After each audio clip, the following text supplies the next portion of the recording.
আমাকে একটু খাবার দিয়ে দিন। যদি আপনার এখানে কোনো কাজ থাকে তো আমি করে দেব বদলে। আমি তোমাকে খাবার তো দেব, কিন্তু আমার কাজ তো করবে তো? সত্যি করে বলছি আন্টি, আমি মিথ্যে বলছি না। আমি ঘরের সব কাজ করে দেব, শুধু আগে খাবার, পরে কাজ দেখব। সাল 2015-র কথা।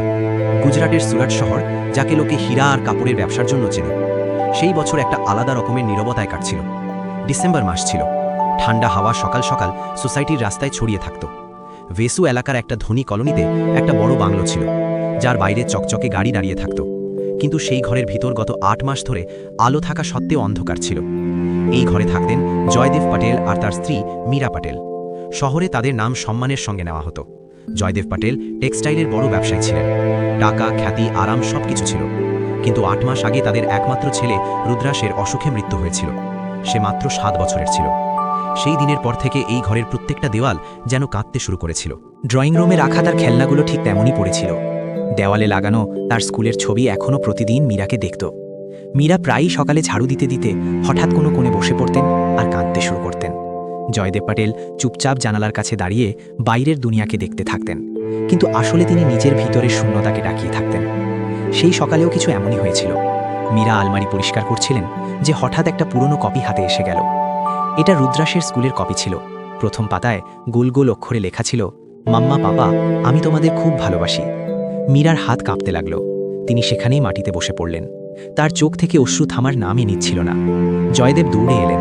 দুজনে ড্রয়িং রুমের সোফায় বসে একে অপরকে জড়িয়ে ধরলেন। তাদের অশ্রু চুপচাপ মার্বেলের মেঝেতে পড়তে লাগল। তখনই দরজায় টোকা পড়ল। মীরা অশ্রু মুছে নিজেকে সামলে দরজা খুললেন। সামনে একটা 8 বছরের ছেলে দাঁড়িয়েছিল। রোগা পাতলা শরীর, ময়লা কাপড়, ফাটা জুতো আর চোখে ভুকের চমক। সে 2 হাত জোড় করে বলল, আন্টি, আমাকে একটু খাবার দিয়ে দিন। যদি আপনার এখানে কোনো কাজ থাকে তো আমি করে দেব, বদলে আপনি আমাকে পেট ভরে খাবার দিয়ে দিন। মীরা কয়েক মুহূর্ত তাকে দেখতে লাগলেন। তার নিষ্পাপ গলা আর কথাগুলোর মর্যাদা সোজা হৃদয় গিয়ে পৌঁছল। তিনি আস্তে করে বললেন, ভিতরে এসো বাবা। ছেলেটি এক পাও ভিতরে বাড়ালো না। বলল, আগে কাজ বলুন, তারপর খাবো। আগে খাবার, পরে কাজ দেখব। মীরা রান্নাঘরে গিয়ে গরম গরম রুটি, সবজি আর ডাল নিয়ে এলেন। ছেলেটি চুপচাপ মাটিতে বসে গেল আর শান্তভাবে খেতে লাগলো। জয়দেব পাটেল দূরে দাঁড়িয়ে এই দৃশ্য দেখছিলেন। প্রত্যেক গ্রাসের সঙ্গে তাকে নিজের ছেলের কথা মনে পড়ছিল। খাওয়া শেষ হতেই ছেলেটি উঠে দাঁড়ালো আর বলল, আন্টি, এবার বলুন কি কাজ করতে হবে? বাসন মেজে দিই? গাছগুলোতে জল দিয়ে দিই? মীরা নিজেকে সামলে জিজ্ঞেস করলেন, তোমার নাম কি? আমার নাম করণ। আমি সুরাটের কাছে কিম গ্রাম থেকে। মা বাবা মজুরি করতেন। একটা দুর্ঘটনায় দুজনেই চলে গেলেন। চাচা চাচি আমাকে রেখেছিলেন, কিন্তু সেখানে রোজ বকা আর মার খেতাম। পড়াশোনাও বন্ধ করে দিয়েছিল। আমি ভেবেছিলাম যদি কাজ করে খাবার পাওয়া যায় তাহলে কোথাও চলে যাব, অন্তত মার তো খেতে হবে না। আন্টি, আমি কি রোজ এখানে আসতে পারি? কাজ করে নেব, শুধু খাবার পেলেই হবে। বাবা, আজ থেকে এই ঘর তোমারও। এখানে তোমাকে কেউ কখনো ভোকা রাখবে না। কাজ তো আমরা সবাই করব, কিন্তু তোমাকে পড়াশোনাও করতে হবে। পড়াশোনা ছাড়া জীবন অসম্পূর্ণ। সত্যি করে আমাকে পড়তে দেবেন? এখন আর কেউ বই কেড়ে নেবে না। সত্যি? আন্টি, আমি কাজ না করে খাবার খেতে পারি না। দোকানদার বলেছিল যে বিনা মেহনতের খাবারও ভিক্ষা হয়। ঠিক আছে, তাহলে তুমি গাছগুলোতে জল দিও, নিজের বিছানা ঠিক করো আর বইগুলো ঠিক জায়গায় রাখো। করণ খুশি খুশি কাজে লেগে গেল। সন্ধ্যায় মীরা তাকে পরিষ্কার কাপড় দিলেন। আয়নায় নিজেকে দেখে করণের চোখ ভরে এলো। তার মুখে প্রথমবার আত্মসম্মান ঝলকাচ্ছিল। জয়দেব বললেন, করণ, কাল আমরা স্কুলে যাব। করণ কাপা গলায় জিজ্ঞেস করল, সত্যি করে? মীরা তাকে জড়িয়ে ধরলেন। হ্যাঁ বাবা, এখন তুই একা নস। সেই রাতে করণ প্রথমবার পেট ভরে খেলো আর আরামে ঘুমালো। মীরা অনেকক্ষণ তার কপালের দিকে তাকিয়ে রইলেন আর মনে মনে বললেন, শেষ পর্যন্ত ভগবান আমাদের আবার বাঁচার কারণ দিয়ে দিয়েছেন। পরের সকালে জানুয়ারি 2016-এর ঠান্ডা কিন্তু রোদেলা ছিল। সুরাট শহর আস্তে আস্তে জাগছিল। ভেসু এলাকার রাস্তায় স্কুল বাসের আওয়াজ বাজছিল। মীরা করণকে নিজের হাতে তৈরি করে দিলেন। পরিষ্কার শার্ট, নীল প্যান্ট, কাঁধে ছোট ব্যাগ। করণ বারবার আয়নায় নিজেকে দেখছিল, যেন তার বিশ্বাসই হচ্ছিল না যে এই সেই ছেলে যে কয়েকদিন আগেও ভুকা রাস্তায় ঘুরছিল। জয়দেব পটেল গাড়ি বের করে ফেলেছিলেন। মীরা করণের মাথায় হাত রেখে বললেন, ভয় পাস না বাবা, পড়াশোনা থেকে কেউ ছোট হয় না। করণ মাথা নাড়ল, কিন্তু হৃদয়ের ধুকফুকুনি জোড়ালো ছিল। স্কুলের গেটে পৌঁছতেই ছেলে মেয়েদের ভিড় দেখে করণ ভয় পেয়ে গেল। ইউনিফর্ম পরা বাচ্চারা, হাসি খেলা মুখ আর হাতে বই। তার মনে হলো যেন সে অন্য কোনো দুনিয়ায় চলে এসেছে। প্রিন্সিপালের অফিসে ভর্তির কথা হলো। জয়দেব সব কাগজপত্র পূরণ করলেন। যখন করণকে ক্লাসে পাঠানো হলো তখন কয়েকটা বাচ্চা তার দিকে তাকালো। কেউ হাসলো, কেউ ফিসফিস করলো, মাম্মিও এমনই বানায়। সেই মুহূর্তে করণের হৃদয়ে একটা অদ্ভুত উষ্ণতা বয়ে গেল।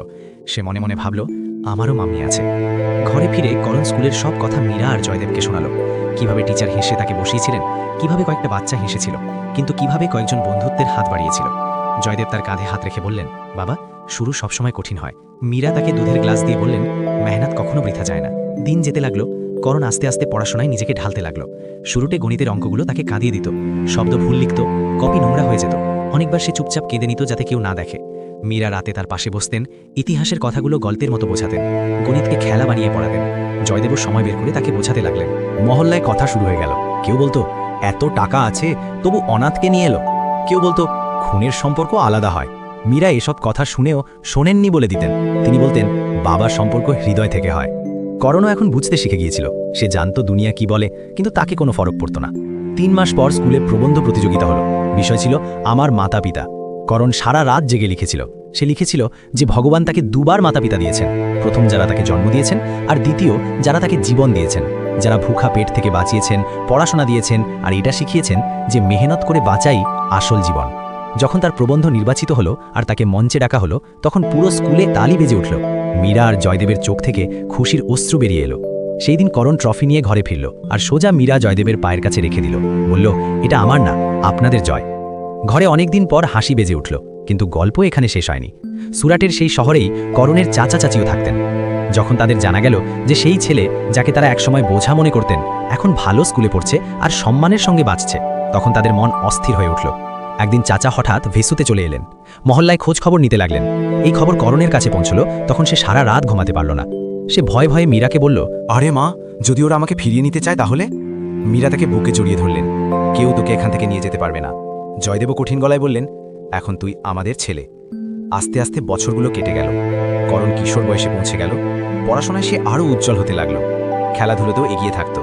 স্পোর্টস ডেটে যখন সে দৌড়ে প্রথম হলো, তখন মঞ্চ থেকে নেমেই মেডেল মীরা আর জয়দেবের গলায় পরিয়ে দিল। মহল্লার সেই লোকেরা এখন বলতে লাগলো, দেখো ছেলেটা তো দারুণ হয়েছে। কিন্তু কিছু তিরস্কার এখনও বাকি ছিল। জয়দেব প্রত্যেকবার শুধু এটাই বলতেন, খুন নয়, কর্ম বলে। করণ এখন কলেজে পৌঁছে গিয়েছিল। তার স্বপ্নগুলো বড় হচ্ছিল। সে প্রায়ই বলতো, পাপা, আমি নিজের মেহনত দিয়ে কিছু বড় করব। জয়দেব হেসে বলতেন, শুধু ইমানদারি ছাড়িস না। এই কলেজেই তার দেখা হয়েছিল আরজার সঙ্গে। আরজা বুদ্ধিমতী ছিল, হাসি খুশি ছিল, আর করণের সরলতায় মুগ্ধ হয়েছিল। দুজনে বন্ধু হলো। তারপর হৃদয়ের কথাও শেয়ার করতে লাগলো। কিন্তু করণ সবসময় একটা কথা বলতো, আমি মা বাবার মর্জি ছাড়া কোনো সিদ্ধান্ত নেব না। এটা শুনে আরজার তার উপর আরও গর্ব হতো। সময়ের সঙ্গে দুজনের সম্পর্ক গভীর হতে লাগলো। আর করণের জীবন একটা নতুন মোড়ের দিকে এগোতে লাগলো, যেখানে তাকে আবার প্রমাণ করতে হবে যে আসল সম্পর্ক সেই হয় যা সম্মান আর কৃতজ্ঞতা দিয়ে পালন করা হয়। সময় নিজের গতিতে এগিয়ে চলল, আর করণ এখন কলেজের শেষ বছরে পৌঁছে গিয়েছিল। সুরাট শহরের সেই রাস্তা, সেই ভিড়, সেই গতি, কিন্তু করণের ভিতরে এখন একটা আলাদা শান্তি ছিল। সে পড়াশোনার সঙ্গে সঙ্গে ছোটখাটো প্রজেক্টও করতে শুরু করেছিল, যাতে নিজের পায়ে দাঁড়াতে পারে। জয়দেব পাটেল তাকে কখনো থামাতেন না, শুধু বলতেন, মেহনত কর, কিন্তু নিজের অসুল ছাড়িস না। মীরা প্রত্যেক সকালে তার জন্য পূজা করতেন আর মনে মনে দোয়া চাইতেন যে ছেলেকে ভগবান তাদের দ্বিতীয়বার দিয়েছেন তার জীবনে কখনো অন্ধকার না আসুক। কলেজে করণের নাম মেহনতি আর ইমানদার ছাত্রদের মধ্যে নেওয়া হতো। অধ্যাপকরাও বলতেন, এই ছেলের মধ্যে কিছু আলাদা ব্যাপার আছে, একটা থমকে যাওয়া, একটা কৃতজ্ঞতা। এই সময়ই আরজা আর করণের বন্ধুত্ব এখন গভীর সম্পর্কে পরিণত হয়েছিল। আরজা সুরাটেরই এক মধ্যবিত্ত পরিবার থেকে ছিল, বুদ্ধিমতী, পড়াশোনায় দ্রুত আর সম্পর্কের কদর করা। করণ একদিন হিম্মত করে মীরা আর জয়দেবের কাছে আরজার কথা বলল। মীরা দেরি না করে বললেন, যদি তোর খুশি তার মধ্যে থাকে তাহলে সে আমাদের মেয়ে। জয়দেব হেসে মাথা নাড়লেন। তাদের ছেলের পছন্দের উপর পুরো ভরসা ছিল। কয়েক মাস পর সাদাসিধে কিন্তু পুরো সম্মানের সঙ্গে করণ আর আরজার বিয়ে হলো। ভেসুর সেই কলোনি সেই দিন আলোয় ভেসে গিয়েছিল। সানাইয়ের আওয়াজ, আত্মীয়দের ভিড়, আর প্রত্যেক মুখে খুশি। মীরা আর জয়দেবের চোখে অশ্রু ছিল, কিন্তু এই অশ্রু দুঃখের ছিল না। এটা সেই তৃপ্তির ছিল যে তাদের ছেলে এখন নিজের সংসার বসাচ্ছে। আরজা প্রথমবার মীরার 5 হয়েছিল, তখন মীরা তাকে তুলে জড়িয়ে ধরলেন আর বললেন, আজ থেকে তুই আমার মেয়ে। আরজা সত্যিই আবেগপ্রবণ হয়ে গিয়েছিল। শুরুর কয়েক মাস ঘরে সব ঠিকঠাক ছিল। আরজা শাশুড়ি শ্বশুরের সম্মান করত, তাদের সঙ্গে বসত, মীরার কাছ থেকে ঘরের কাজ শিখত। করণও নিশ্চিন্ত ছিল যে তার দুনিয়া এখন পূর্ণ হয়ে গেছে। কিন্তু যত সময় যেতে লাগলো, অবস্থা বদলাতে লাগলো। করণ নিজের ছোট ব্যবসা শুরু করেছিল আর মেহনত রং আনছিল। ঘরের আর্থিক দায়িত্ব এখন সে সামলাতে লাগলো। এর সঙ্গে আরজার ব্যবহারে আস্তে আস্তে পরিবর্তন আসতে লাগলো। তার মনে হতে লাগলো যে এখন ঘরের খরচা করণ তুলছে, তাহলে শাশুড়ি শ্বশুরের কথা মানার কোনো দরকার নেই। ছোট ছোট কথায় ঝগড়া শুরু হয়ে গেল। মীরা বেশিরভাগ চুপ থাকতেন। তিনি ভাবতেন কোথাও যেন ছেলে পরেশান না হয়ে যায়। জয়দেব অনেকবার বলতেন, সত্যি করে করণকে বলে দাও, কিন্তু মীরা প্রত্যেকবার থামিয়ে দিতেন। তার ভয় ছিল কোথাও এই ঘর আবার ভেঙে না যায়। মহল্লার লোকেরাও কথা বানাতে লাগলো। কেউ বলতো, দেখো বউ এলো আর ছেলে বদলে গেল। কেউ বলতো, খুনের সম্পর্ক আখের খুনের সম্পর্কই হয়। মীরা এসব শুনেও হেসে দিতেন, কিন্তু রাতে বালিশে মুখ লুকিয়ে কাঁদতেন। একদিন ঘরে বড় ঝগড়া হয়ে গেল। আরজার আগে মীরার সঙ্গে উঁচু গলায় কথা বলে দিল। করণ হঠাৎ বাইরে থেকে ফিরল আর সব শুনে ফেলল। তার মুখ শক্ত হয়ে গেল। সে শান্ত কিন্তু দৃঢ় গলায় বলল, আরজা, মার জন্য একটা শব্দ উঁচু হলো তো আমি ভুলে যাব যে তুমি আমার স্ত্রী। আরজা স্তব্ধ হয়ে গেল। সে করণকে কখনো এই রূপে দেখেনি। ঘরে নীরবতা নেমে এলো। কয়েকদিন মেজাজ ভারী রইল। আরজা বুঝতে পারছিল না করণ তার সঙ্গে কথা বলছে না কেন। এক রাতে সে নিজেই করণকে জিজ্ঞেস করল, তুমি আমাকে মানানোর চেষ্টা করলে না কেন? আমি এমন কি ভুল করেছি? করণ গভীর শ্বাস নিল আর তাকে নিজের কাছে বসালো। প্রথমবার সে তার পুরো গল্প তাকে শোনাল। কিভাবে সে 8 বছরের ছিল যখন ভুক তাকে দরজায় এনে দাঁড় করিয়েছিল। কিভাবে মীরা আর জয়দেব তাকে কোনো প্রশ্ন না করে আপন করে নিয়েছিলেন। কিভাবে তারা তাকে নাম, পরিচয় আর ভবিষ্যৎ দিয়েছিলেন। তার চোখ থেকে অশ্রু বইতে লাগল। সে বলল, যদি এই দুজন আমাকে না পেতাম তাহলে হয়তো আজ জীবিতও থাকতাম না। আমার জন্য এদের থেকে বড় কেউ নেই। যদি তুমি এদের সম্মান করতে না পারো তাহলে আমার সঙ্গে থাকা কঠিন হয়ে যাবে। আর যার মাথা নিচু হয়ে গেল। তার হৃদয়ে যেন কেউ জোরে টোকা দিল। তার নিজের ভুল বোঝা হলো। সেই মুহূর্তে সে উঠল আর সোজা মীরার কাছে গেল। তার পায়ে পড়ে বলল, মা, আমার থেকে খুব বড় ভুল হয়ে গেছে। আমাকে আমাকে মাফ করে দিন। বেটি, ভুল সেই হয় যা মানা না যায়। তুই মেনে নিয়েছিস, এটাই যথেষ্ট। আরিয়া এখন আগের থেকেও বেশি মীরা আর জয়দেবের খেয়াল রাখতে লাগল। করণ নিশ্চিন্তির শ্বাস ফেলল। সময় কেটে গেল। কয়েক বছর পর করণ আর আরিয়ার ঘরে দুটো সুন্দর বাচ্চা হল। তাদের চিৎকারে সেই ঘর গমগম করে উঠল, যে ঘর একসময় নীরবতায় ভরা থাকত। মীরা আর জয়দেব এখন দাদা দাদি হয়ে গিয়েছিলেন। তারা বাচ্চাদের সঙ্গে খেলতেন, গল্প বলতেন আর প্রত্যেক মুহূর্ত উপভোগ করতেন। করণের ব্যবসাও খুব চলছিল। সে সুরাটের যুবকদের জন্য উদাহরণ হয়ে উঠেছিল। সেই মহল্লা, সেই লোকেরা যারা একসময় তিরস্কার দিত, এখন বলতো, দেখো, আসল ছেলে সেই হয় যে মা বাবার সম্মান করে। এক সন্ধ্যায় মীরা ছাদে দাঁড়িয়েছিলেন। নিচে আঙিনায় করণ তার বাচ্চাদের সঙ্গে খেলছিল। জয়দেব কাছে এসে দাঁড়ালেন। মীরা আস্তে করে বললেন, ভগবান আমাদের থেকে একটা ছেলে নিয়েছিলেন, কিন্তু বদলে তার থেকেও বড় ছেলে দিয়েছেন।